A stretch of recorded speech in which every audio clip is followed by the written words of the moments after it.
Happy Sunday, everybody. It's hashtag Showcase Sunday, and this week's Showcase Sunday interview is coming with the amazing Tim Farron. Now, Tim, welcome. Would you like to introduce yourself? Tell me who you are, what you do, and why you do it. Right, okay. I am Tim Farron. I am sat in Milnthorpe. I am the Member of Parliament for Westmorland and Lonsdale, which includes the biggest chunk of the Lake District and a rather large chunk of the Yorkshire Dales and lots of other nice places as well. Why do I do it? Well, functionally, I guess I do it because people voted for me and I'm really grateful. But I got involved in all this in the first place because I was 14. I watched a repeat of Cathy Come Home. It made me cry and I joined Shelter. And that's how I got involved in politics.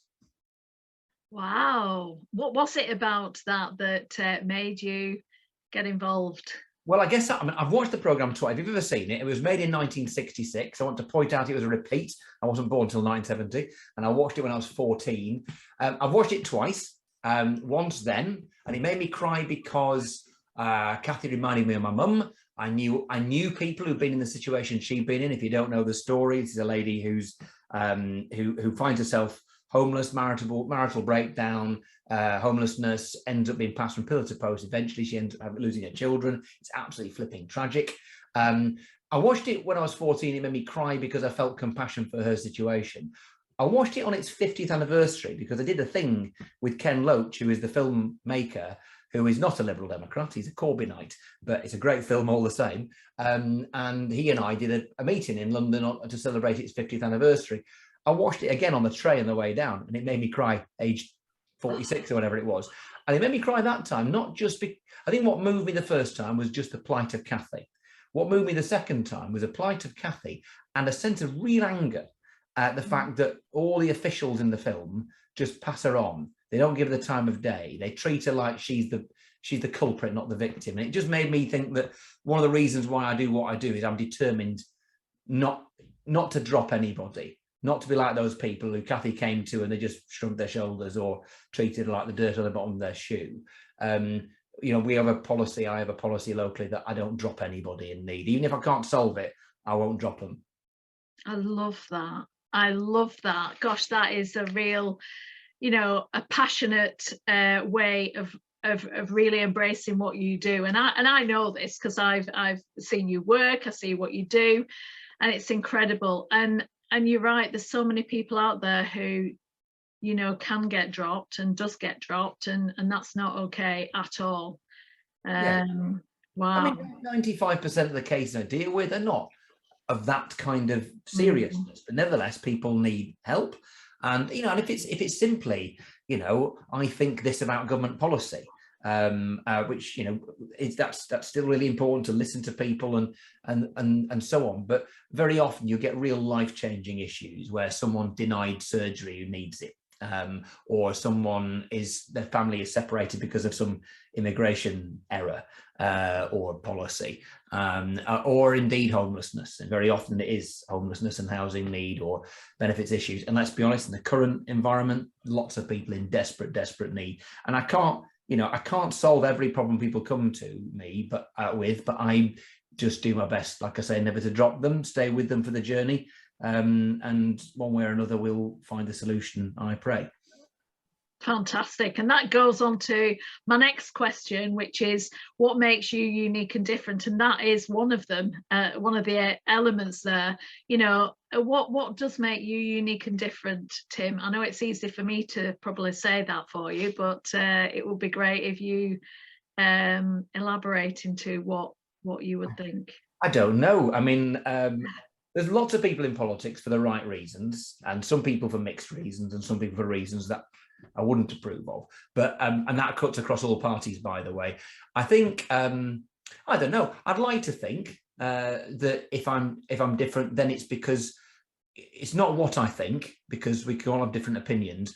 I hope it's the approach I take to doing my job, which is to be, to go out and look for trouble, basically, and not just to wait for people to come to me. To try and say what I think, to try to not treat people who think differently to me as the enemy, but to not always see the best in people, because sometimes that's not there, but nevertheless to recognise the absolute value in everybody, that's for sure, and to recognise that everybody is made in, we're on a Sunday, and made in, with equal dignity, equally creatures of God, and equally deserving of me to serve them, even if they don't like me or agree with me. Oh, that's great. That's great. And obviously this is going out to a wide audience, but I am very focused in hospitality and tourism on this channel, even though I cover lots of businesses in different industries.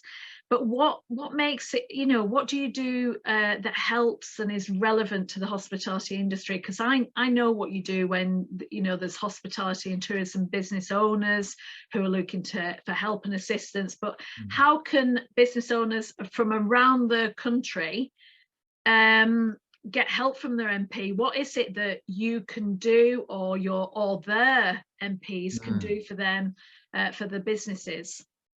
So I guess my perspective is that, first of all, listen. One of the most important things for anybody who's an MP to realise very early on is you are not an expert. So you remain humble and you keep your ears open and you learn from people who are. So you've got to, care about the industry. And I do. I mean, first of all, when you serve in an area like this and you spend your time in the communities of the lakes and the dales and the other parts of Cumbria, you get a sense, it's a joyful thing. Maybe you don't always feel like it in the hospitality and tourism industry. It's a joyful thing to be serving people over the time of their life, or certainly the time of the year, being away on their holidays and being with us in such a beautiful place. So can you be infected by a bit of that joy? That's a great thing. Can you also recognise the challenges that people face without overemphasising the negatives? So the first thing is that it's important for me to be, without being cheesy and with being authentic, to be a proper advocate for our community, to be just dead proud of it, to love it, and to walk around being a walking billboard almost in Parliament, talking about the lakes and the dales, and so I do. I hope when I sing the praises of our area, I hope it sounds authentic, because it is, because I mean it. It's a wonderful place, and I want people to enjoy it, people who live here and people who come and visit.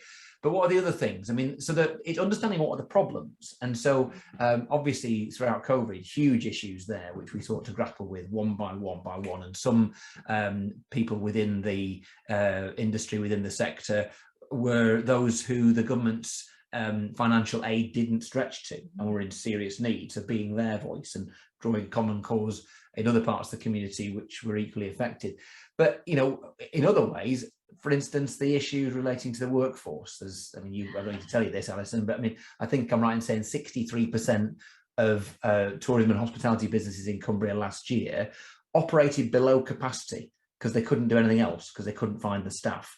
And so that's something that the government needs to know about and need to understand what are the problems and what are the solutions. And fundamentally, there are three problems. One is the evaporation of affordable property for people to live in, and so you lose your local working age population, therefore you lose your workforce. Secondly, try not to get too political here, but visa rules are a major problem. And the third thing is, well, maybe smaller, but it's still important, is public transport. You've got places where people live, and you've got places where we need them to go to work. And if you've got public transport, which, from Kendal to Ambleside, return trip will cost you more than 2 hours work. Yeah. Well, so it's a massive off-putter. And so those three issues, which the government could do something about, and which I've got some ideas about, and I push them, I only get those ideas because I listen to people like yourself, Alison, who support the industry, and other people out there in the industry who tell me what the problem is and how it could be fixed. And how would anybody get in touch with you to do that? And this could be not just yourself, Tim. So if somebody's say in Cornwall and they're wanting to speak to their local MP, what are the elements that would they go to the MP or email the MP and say, this is my problem in business and I'm really struggling right now, it's a real issue. can you help? And is that what they would do? Yeah, What would you recommend them to do? Yeah, you should definitely reach out to your MP. I mean, there are obviously different ways of doing it. I mean, a large proportion of my casework comes through via email. I'm tim@timfarron.co.uk if I'm your MP, or if you're in Cumbria and I can help you. Obviously, I'm on Twitter. I try to interact with people on Twitter, I see Twitter as a bit of a broadcasting thing, and and if you follow me on Twitter, you'll know I'm not always deadly serious. But you can, if you direct message me, I'll probably pick it up, but you're far better off emailing me. I have surgeries most weeks, which are, they obviously were always in person, then they went to being on the phone, and now they're a mixture. Because a lot of people actually appreciate not having to travel to somewhere to meet their MP, even post-pandemic, if that's where we are at the moment. So I do those. And then I also just get my little A board, and plonk myself in village and town centres. But that's all a bit sporadic, and that's not publicised because I might only decide to do it that morning. So for example, when it's Kendal Market Day or Kirkby Lonsdale Market or Sedbergh or Nunthorpe or any of the other places that have a market day, I'll often turn up there with my A board, and you can just come and talk to me and stop me in the street. I'm nowhere, but if you want to stop me in the supermarket, that's fine. But there are plenty of ways, and call my office in the constituency. So we try to be very, very accessible. But also, one of the reasons I enjoy going out there and doing community events, going to schools and all the other places that I get to visit. It's a wonderful thing to do. But part of the reason I do that is to make myself accessible, so that if you do end up with a crisis, people don't feel that I'm too hard to get hold of. They don't know who I am. I mean, for example, this has nothing to do with hospitality and tourism, but I do what I call youth surgeries, which sounds far more technical than it really is. Basically, I just turn up to the estates pre-arranged with a youth worker. The police will sometimes come as well, and I'll do a kick around with the kids. And it's brilliant. I love it. I'm getting a bit older now, so anyway, but never mind, I still enjoy it. And the point is, you then sit down, you have a chat with them about whatever they're bothered about. And very often it's nothing very serious at all. But the point is, it breaks down barriers. So I did this a few years ago, and as a result of me kicking a ball around with 20 or 30 people, some of them followed me on Facebook because I said, you can do. It's all moved on at something else now, probably. Anyway, a young lady who was about 13, 14 followed me on Facebook. And about 3 months later, she messaged me overnight to tell me that her mum, who had, serious issues, mental health issues, and her were about to be evicted literally the coming day. The mum would never get in touch with me, but she did, because she had me on Facebook, because she'd met me 3 months earlier and we kicked a ball together. And because of that, we got the eviction stopped, we got our mum help, we got them rehoused properly. And that's because, and so I wonder if we'd not kicked a ball together and had a chat in a very light and unheavy way, whether she'd have ever added me, whether she'd even thought of going to an MP when she was 13, 14, very likely not. So I think, first of all, doing all that and being around people is dead important, and being where they are and keep your ears open. But if you just lower the barriers between you and the people, then the chances are the people will come to you when they do need you. So that applies to everybody, including people in hospitality and tourism. Spend time with people when there's not a heavy issue, so that when there is, they know they can call upon you. Absolutely. And you've done a lot in Parliament for this area, especially for hospitality and tourism, massively. And you've had lots of different business owners down with you, Cumbria Tourism, lots of different, people who have been able to, I've been down with you, with a group of women in business to actually, have a strategy and something to be able to move the businesses forward. So is that what people can do, across the country? I know we've got you as an accessible person, and you're right, it's important to keep out there and keep being part of the community, so that people keep you in mind when there is issues. But like the staffing crisis, the home crisis, the local housing crisis, the logistics in transport, and so many more issues that we're going through with hospitality at the moment. But it is quite fascinating that they can get hold of you and they can come and visit you in Parliament and see you. Is that correct? Yeah, I mean, I've been, like you say, I had a meeting with the immigration minister, with Cumbria Tourism, with Windermere Lakes Cruises, and with the local hospitality association, really just to make a pitch to the minister about changing visa rules to help us to be in a position where we could supplement the workforce, which is too small for our needs. You've got a population locally which is small, and where our average age here is 10 years above the national average age, so we are, which is, it's great for me. I'm almost average age. Obviously I'm not now. I'm even beyond the average for our patch now, but once upon a time I was. But I think it's been in a position where we know we've got such demand, 19 million visitors a year, and a small working age local population. I'm fond of these stats that I probably get from you or somebody else in the sector, Alison. But one stat which I'm fond of using, I think is really powerful, is that 80% of the working age population in the Lake District, living in the Lake District, is already working in hospitality and tourism. 80%, which means that there is not a great big pool of unused labour. And we do need to look elsewhere to supplement. Now, we need to create more affordable homes so we can grow the size of the workforce that's local, but we also need some from overseas. And so our pitch, we went down to see the minister. He gave us a reasonable response. And what they're looking at is something called a youth mobility visa, which would mean that you'd effectively have freedom of movement for a group of people aged between 18 and 30 or 18 and 35 who could come for up to 2 years, and it would be reciprocal. And I think the Home Office have just now got so tied up with the Ukrainian visa situation, brackets, they should just waive the visas for humanitarian reasons and for practical reasons. But they are so caught up with that they've not really been looking at what they said they would look at, which is a youth mobility visa scheme, which he didn't say which country he was looking at, but if I was guessing, I would say it was Poland.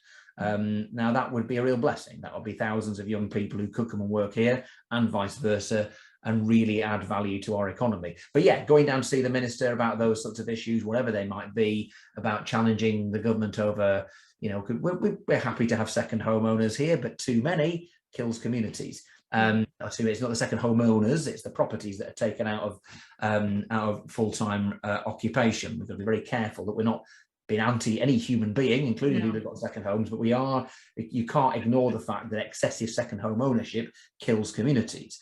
And so going down with local people just to ask the government for laws in changing planning laws to help us to sort those problems out. So yes, we have opportunities to get things done and talk to ministers. But I would say, you're much more likely to talk to me up here than down there. And I always take the view that my job is to listen, gain ammunition, understand the issues in our community whilst I'm up here, go down to London and try and do something with that information on behalf of the people. And you'd recommend that if anybody listening right now would actually contact their MP, and also because I have people in the industry all over the UK in exactly the same boat as in Cumbria, where they're going for sponsorship opportunities. It's costing, but they know to get chefs and to get all sorts of different people within the industry, that is critical and it's crucial. And if they actually spoke to their local MPs and also lobbied that there is an issue and please help and support with the visas, then that would benefit you as well, wouldn't it? To help the argument to make it happen. Is that right?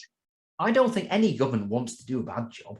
And I think that I always take the view that ignorance is much more easily cured than malice. And so I absolutely go and see your member of parliament and recognise, if you're involved in tourism advocacy in your community, it'd be Cornwall or Devon or North Yorkshire or wherever it is, we've got loads in common. We're okay, yes, we're competitors a little bit, but mostly we're on the same side, the same industry, and our competition is overseas, really. And there's plenty enough to go around. We just need to make sure the industry is well represented, and that the government reflects in its policies, in its spending priorities, in the laws that it passes, that it does things that helps all of us. And we should be proud. The United Kingdom is a wonderful place. There's a reason why hospitality and tourism is such an important industry. That's because we've got such a wonderful range of things to showcase. So yeah, I'm very proud of the lakes and the dales, and but I'm also really, as somebody who's British, really proud of all the other beautiful places. I go to London most weeks. It's a wonderful place to visit. The West Country is marvellous. The Highlands is unspeakably glorious. North Yorkshire, the Dale's fantastic. We should be proud of all these things. And like I said, we've got more in common. So how do we make sure the industry is well heard in Parliament? And yeah, go and talk to your MP, make them your friend. Yes, you might need to berate them sometimes because they might not do the things that you want, but by and large, treat them as somebody who is at least potentially an ally, and certainly, almost certainly, probably is. Absolutely, absolutely. Now, Tim, I always ask my interviewees, what are your 5 top tips that you would give to the audience today? Oh gosh, I mean, I'll start reeling off bits of avuncular advice, shall I? Well, in no particular order, and we'll see if I even get to 5. But I think the first thing is that in order to, in any organisation, you need to be clear about what it is you're seeking to do, and your message needs to have clarity. So if we're talking about how hospitality and tourism gets heard and listened to and taken seriously, then the first thing is about clarity. Mixed messages or multiple messages don't tend to land. So work out what your message is. The second thing is, so clarity and then credibility. So you need to be, your message needs to be clear, and the way you need to deliver it needs to be credible. And that applies to every single one of us, that you are seeking to affect people. And to do that, you need to have that credibility. And so I think you achieve that by working together. And then also making sure that you carry the authority of the place that you are from. I mean, most of the major tourism destinations in the UK are places that resonate, and so make sure you're speaking on behalf of that community to speak together. So so clarity and credibility. Obviously, if you're an employer and you've got a team of people, you need to lead them by inspiration, by example, but of course you've then got the normal tools of a boss to motivate and to move your team, which involves pay and discipline and all that kind of thing. If, however, you're trying to motivate a group of people who you don't have that call over, whether it be politicians, whether it be local council leaders, or indeed the general public or the media, it's all the more important that you use those soft skills, and that means being able to talk to people as though they're not the enemy. And you might be really cross about something, and that passion needs to come across. But as I said earlier, treat people as allies. Or at least potential allies, even if the party in power you hate, even if you think they're doing dreadful things, all the rest of it, whether it be nationally or locally, your MP or your councillor, at least treat them from the beginning as a potential ally.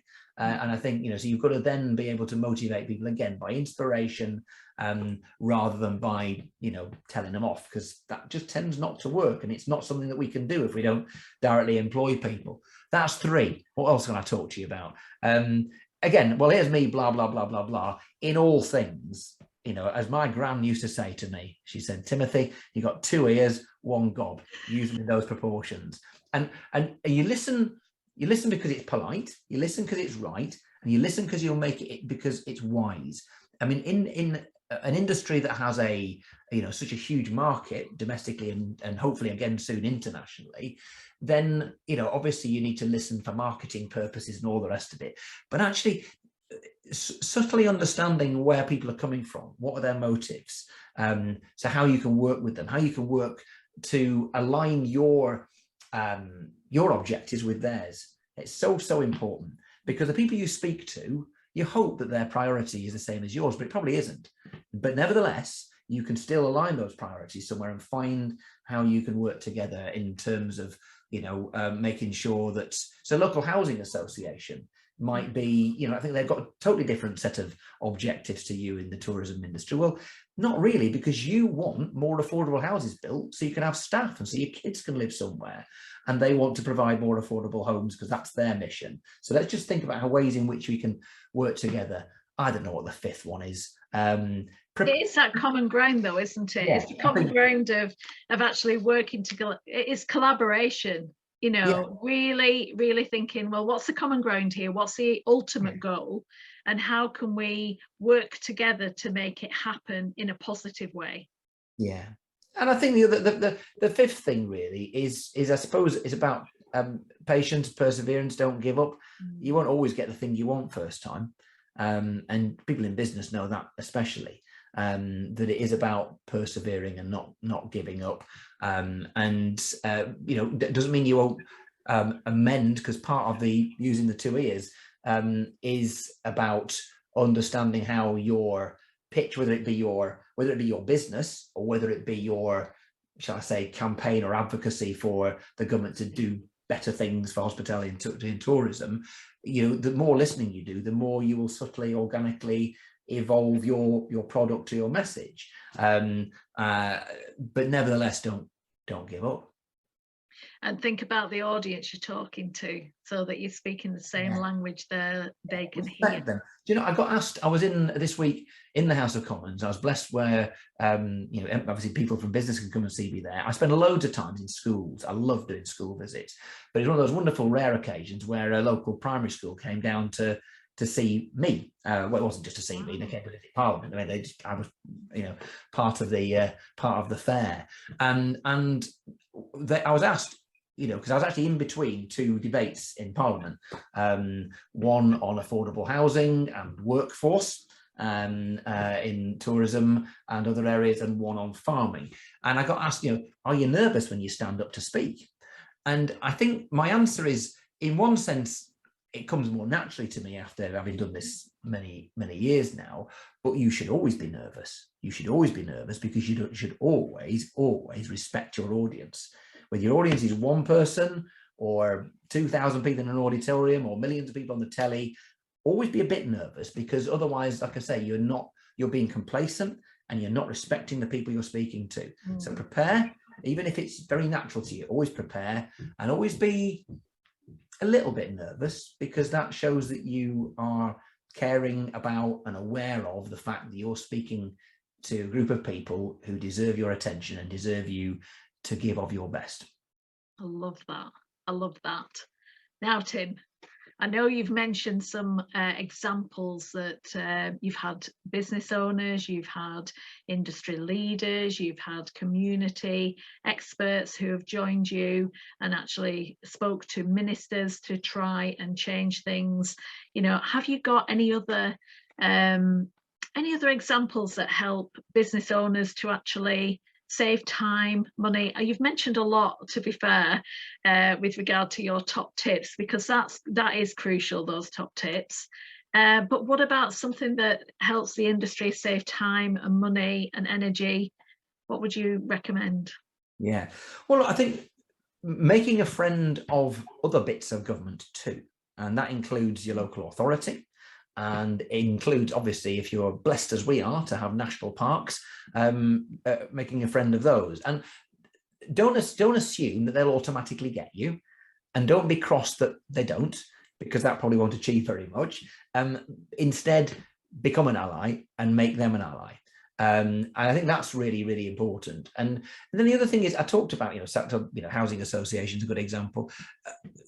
Demonstrating that you've got the back of other people is important too. So going out to, farming is going through a very interesting time at the moment, transitional time, high risk time. Without going into any boring detail, many of you will know, and obviously many farmers only able to survive because they diversify into hospitality and tourism as well. But either way, even those farms that don't, they provide the backdrop to the landscape to the tourism economy, which thrives very much because of that. So the Lake District is a World Heritage Site. And when UNESCO granted World Heritage Site status, I would say they gave as much credit to the farmers as they did to the glaciers. Absolutely. In shaping, what the countryside looks like. So those people may not be directly allies, but you should make them your allies. In fighting their corner, you build allies to fight yours. So does that save time? Well, it certainly means that your voice will be louder. Because you'll be doing things collectively with other people whose interests overlap with yours. Absolutely. I love that. And if someone was sitting on the fence, so watching this now and thinking, I don't know my local MP like you know yours, Alison, and I don't know how to connect with them, and I don't know whether it'll work, etc. If they're sat on the fence right now,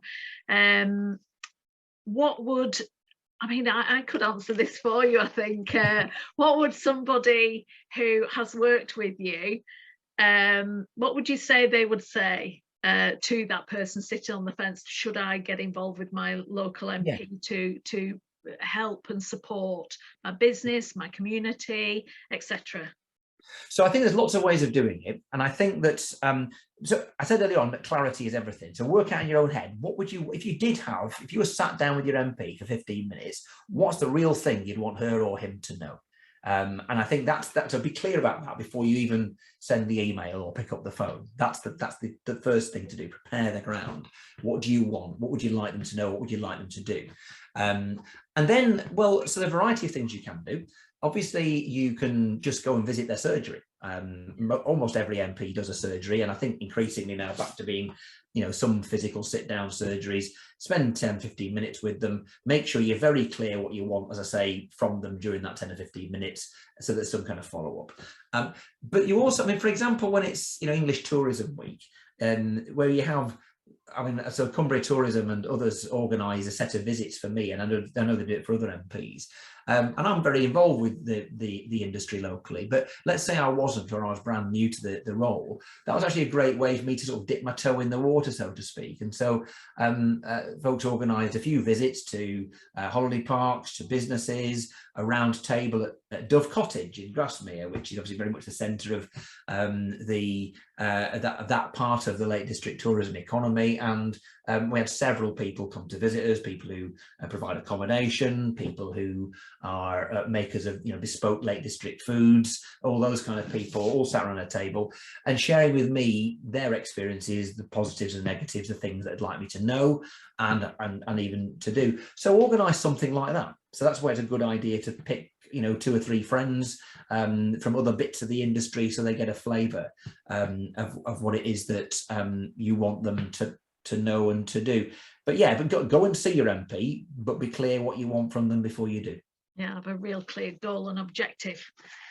So, Tim, at the end of our interview here, we always put contact details. What you've mentioned earlier, you alluded to the fact that it's better to contact you by email, and is it easy to find? So we know your email address, and we'll put it at the end of this the film footage.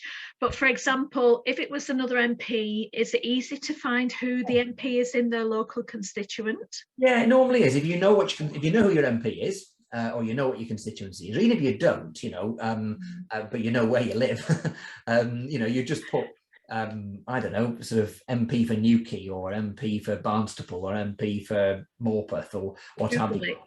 Just Google it and you will find that. And their contact details will be there. I mean, the simple thing you can always do is ring London 0207 219 3000, and you'll get the House of Commons switchboard. So if nothing else, you just say, can I speak to the Member of Parliament for North Cornwall, or for for Harrogate, or what have you. So there are ways of doing it. So it shouldn't be hard to locate your MP. Obviously, being an MP is a job without a job description, really, and it is absolutely what you make of it. And people will treat it in different ways. So they won't all do what I do, or manage the role the way I do. So I can't say it will always be the same. But most MPs want to do a job of work and want to serve their community. And these days, didn't used to be the case, but these days, most MPs spend at least a bit of time in their constituency. They didn't always used to. But I think the bar has been lifted in terms of what's expected of a Member of Parliament in the community that they're elected to represent, even if they don't live there full time. I do, and probably most of us do. Live in, or at least very near to their constituencies, but I think you could expect not to brush off. So Google them, ring them up, but go and work out what it is you want to talk to them about first, and maybe email them rather than ring them. Yeah. Can I come to your surgery about X? And the switchboard, will they give the email address out? Is that Yeah, possible? actually, they probably put you through to the office. Okay. It might be the parliamentary office, but I'd Google, because I mean, most offices what you really want is the constituency office.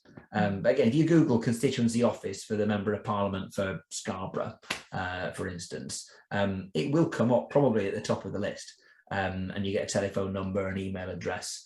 Most MPs have an email address which is probably their first name dot their second name dot mp at parliament.uk. So it's not hard to guess that. But yeah, if you just Google it, you will find it. And like I say, find out who they are, spend an hour or so or whatever working out exactly what you want to tell them. Give them an email, say, can I come and see you at your surgery? Brilliant. I love that. So, Tim, we'll put all your details at the end of the film footage. If you mentioned your email address earlier, can you just repeat that so that everybody can write it down if they're in the South Lakes area? Oh, I forgot to say, actually, there are rules, aren't there, for Parliament, that if you're not in the constituent, so someone from London couldn't actually contact you about something in London about what they, the business that they were dealing with, it would have to be their constituent MP. That's correct, isn't it? There are fairly strict rules that you're not really meant to do casework on behalf of people who don't live in your constituency, and it's not. I mean, it's not. You don't get sacked or anything if you do that, but it's deemed to be not proper. I think it's okay to blur the rules, blur the boundaries a little bit in Cumbria. And in the Lake District and the Yorkshire Dales, in the Cumbrian part of it, but I certainly have to prioritise constituents, and certainly beyond those boundaries, I'm not supposed to help. I'm sorry. I mean, I'm the chair of the all-party group on hill farming, and so I will often get people who are hill farmers and people who work in that industry around the country getting in touch, and that's kind of fine. I chair the all-party group on radiotherapy, so when it comes to cancer, then obviously experts and people affected around the country, again, I'll deal with those sorts of things. And obviously, as somebody who's a former leader, and I kind of have a roving interest in a number of things, I know people do get in touch with me, and that's kind of fine. But if you do get in touch with me from outside the constituency, there is a chance I probably have to make sure I don't anger the speaker, and say, I'm ever so sorry, thanks for telling me this, but you probably ought to go and talk to, Joanna Bloggs, your MP. Fantastic, that's brilliant. Tim, it's been an honour and it's been a pleasure, and we'll put all your details at the end of the interview. And your email address again was? Yeah, so just to contradict what I just said earlier on about parliamentary email addresses, mine is a direct one, which is just simply tim@timfarron.co.uk. Brilliant. Thank you so much, Tim. Pleasure. And we look forward to hearing how all the businesses are going to get in touch with their local MPs and make things happen. Marvellous. Yeah. All right, Alison, a real pleasure. Thanks for having me. Thank you. Take care.